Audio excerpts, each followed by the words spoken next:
ओम आदिशक्ति माताए नमो। दर्शक भाई बहन बंधु एवं माताओं, इसके आगे का वीडियो में मैंने ये चर्चा किए थे कि विश्व के प्रत्येक जीवों को सुख शांति देने के लिए तथा जगत सृष्टा माँ काली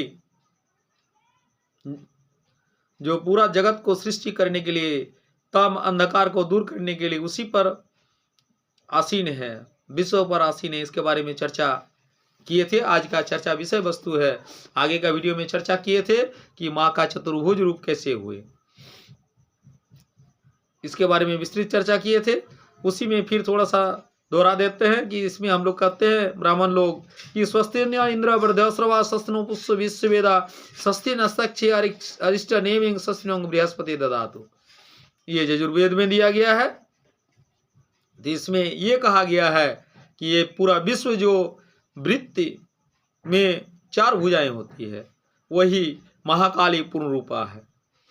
यह पूर्वोक्त संख्या विज्ञान में स्पष्ट हो चुका है। अनंताकाश रूप महाकाश में चतुर्भुज रूप में परिणत होकर ही वह विश्व को संहार करती है। इसी रहस्य का निदान 4 भुजाएं हैं।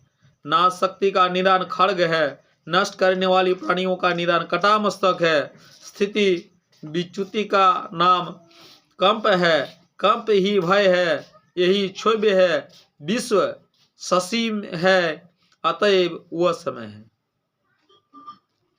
परंतु व्यापक तत्व के कंप रूप भय का अभाव है, उसमें अतिरिक्त कोई स्थान नहीं, अतएव उसमें भय नहीं।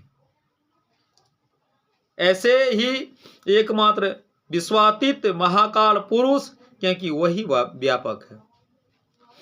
अभयंगतो भवति इत्यादि रूपों में से उसी परात्पर को उपनिषद अभय बतलाया है।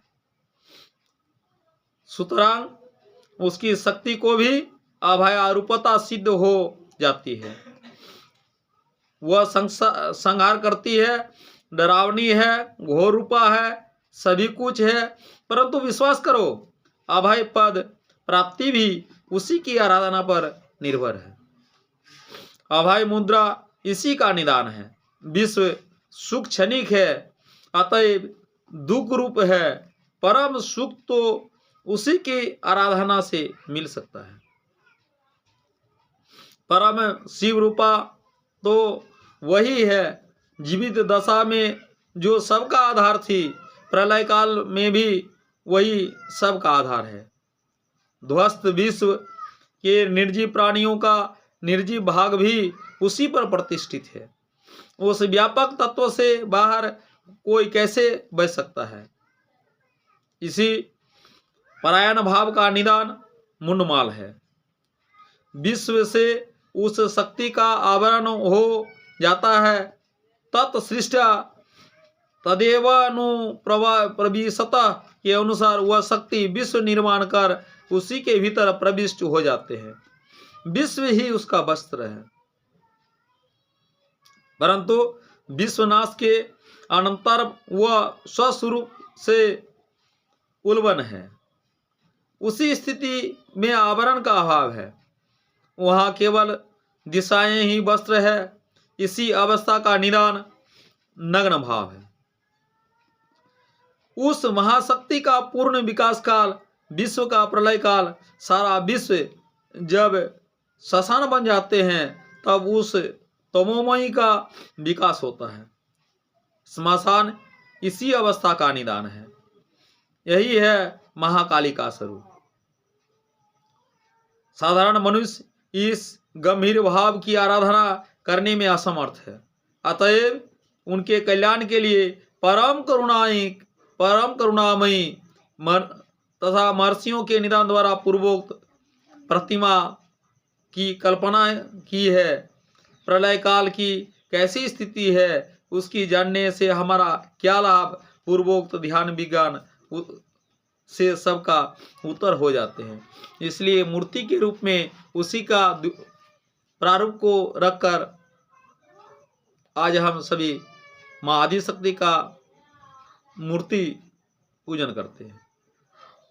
परंतु विश्व के रूप में जो माँ जीवों को सुख शांति देने के लिए, अभय देने के लिए विराजमान है, ये गुण तत्व कोई जानते नहीं है। जो भी हो मेरे प्यारे भाई बहन बंधु एवं माताओं, माता आदिशक्ति का पूजन करनी चाहिए। वही संसार है, वही सृष्टि करती है। अतएव प्रत्येक व्यक्ति को, प्रत्येक जीवों को माँ काली, माँ आदिशक्ति का पूजन करनी चाहिए। और माँ आदिशक्ति की पूजन करने से ही जीवन में हर काम ज्योतिर्मय रूप, प्रकाशमय रूप, जीवन ज्योतिर्मय रूप हो जाएंगे। दर्शक भाई बहन बंधु एवं माताओं से विशेष फिर आग्रह करते हैं कि जो वीडियो को देखते हैं लेकिन चैनल अभी तक सब्सक्राइब नहीं किए हैं, please subscribe and likes my channel. ओम आदिशक्ति माताये नमः।